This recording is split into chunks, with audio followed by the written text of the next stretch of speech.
Let me tell you about breast implants. When I was, if you want to know about breast surgery, you need to know everything. Breast implants were originally developed by a guy named Pangman, who was putting Ivalon sponges in the dancers for Las Vegas in the 50s. And they became very firm, and they were very large, immobile breasts, but pretty because the shape of the sponge was pretty. They didn't really make trouble, but it was not a good procedure. So anyway, um, uh, Tom Cronin was enamored of Jane Russell. Jane Russell was a major film star. She made a film called The Outlaw, and she had a particular style of breast which was very fashionable in the 50s and 60s when he was impressionable. And the pointed implants don't hold their shape because they become like thick hamburgers, which they learn from doing, and they rotate. Remember, this is a very early time when breast implants were sized small, medium, and large. Really, you treat them like shoe sizes, where they come in like a tablespoon apart, so you can actually make them fit and be appropriate. But this was the beginning, and everything has its beginning. Um, because of the rotation, uh, they put Dacron to fix the Dacron patches on the back of the implants to fix them so they wouldn't rotate. The reason they used Dacron is that DeBakey was using Dacron for the aortic prostheses to protect people from aortic aneurysm. And it is a very hard, elastic vessel that is formed out of Dacron when the tissue fills in. However, this is not desirable in a breast, and these breasts got hard. In France, about this time, saltwater implants began to be developed, and they were oval, they were softer, and they didn't get hard. They didn't get hard not because they were a better implant, but because they didn't have Dacron in them, and nobody really understood this at first. Now, a mouth closes at 475 pounds pressure. These implants pop their valves at 325 pounds pressure. So in the course of normal horseplay in a healthy, normal life, these implants began to leak. They figured that out and made a better valve. The silicone people then began to make a more liquid implant, and an implant that was shaped similar to an inflatable implant. The non-cohesive silicone is not a good idea.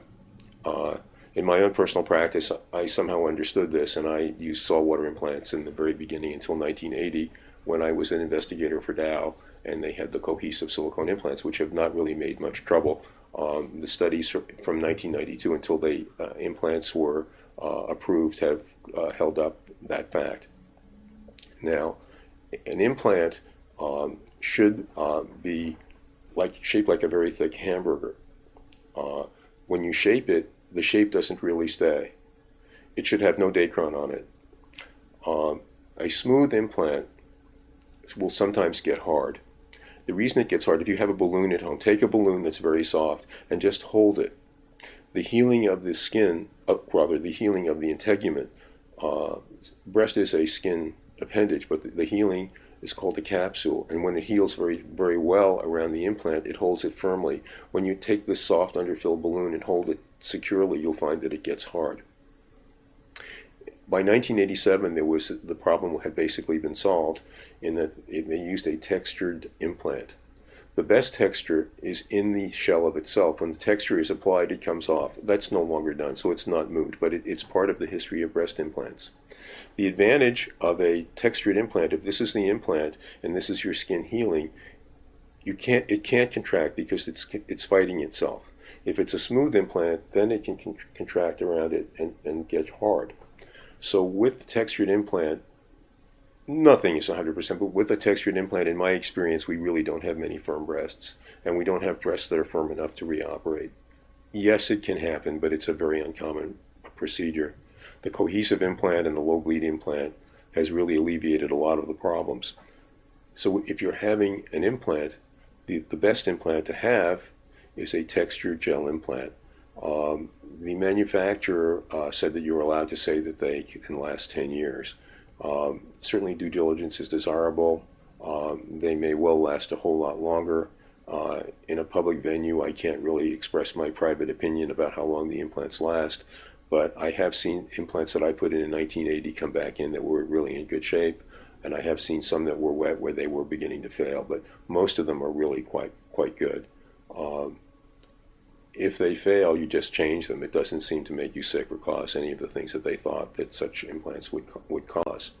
Now, now you know something about implants.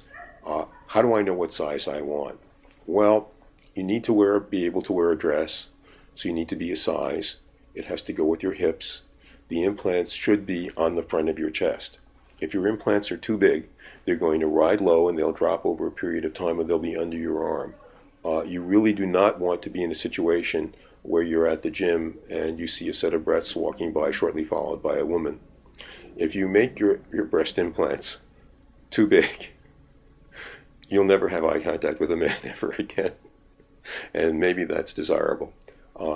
The other thing is that if your implants are too big and you wear a tight t-shirt, you will look matronly. They just can be too big. So there is too much of a good thing. Anything, no matter what size, will look good in a low-cut dress. And so you can make them very large and look great in a low-cut dress. But the thing is, you're not going to live your life that way unless I don't think that there are cocktail waitresses like that. I mean, we live in an egalitarian society now, though there were when in the 60s. You need to be able to wear a suit. When suits are in style, you need to be able to wear a jacket. You need to be able to wear a t-shirt. The idea is to have great cleavage without too much projection. I never choose the size of an implant because it's really not up to me. I'm not going to wear them. But I really deter people from making implants that are too big because they're just not going to look appropriate. When you choose an implant, the size can be just perfect, and so nobody really knows, and they have a very smooth takeoff, and they can be a little fuller and be a little rounder at the top. If they're too round, and you'll see these sometimes, it's because the implants are too big or because they've been placed submuscularly. When you place an implant under the muscle, there is a greater incidence of rupture of the implant over a period of time. This was not originally known. But this is the case. So the implants are further apart and they tend to ride high. When you have a submuscular implant, if you move your arm back and forth, the implant will move down, so you're going to have this effect. It's really not desirable. You have a much more aesthetic result putting the implant above the muscle. I prefer an approach through the center of the nipple. If you check my website, you can see what that looks like. Everybody has a personal approach. Implants that are placed through the axilla, through the armpit, you can only get it there once. If you have to service the implant, and the only thing you know if you have implants is that someday you may have to change those implants. You can't go back in, and an armpit incision can show if you wave your arm and you are just animated with anybody. The underbreast implants have a greater incidence. The underbreast incision have a greater incidence of numbness. The periareolar incision, where it's on the outside of the areola, is also near the nerve supply, and you can have a greater incidence of numbness with those two incisions. Both of those show if you're inside the brown of the nipple, and you need to check that with my website. If you're inside the brown, you seem to have the best healing, and if the incision isn't perfect, it can be revised and very simply, and that's important. Not that we do many, but the thing is, everything you do should have a good margin of safety, and surgery is for a long time. The idea is to be able to have your breasts done in such a way that if you're changing your top on a sailboat, which happens in California, or if you're trying on bras in a store, then you don't have a story to tell. You want to look like a normal, unoperated human being. And it's always fun if you can get through your gynecologist and he doesn't know that you've had breast implants. And that's sort of the trick for the surgeon, and it's ideal for the patient. So this gives you a good little bit, without a personal contact, about breast implants.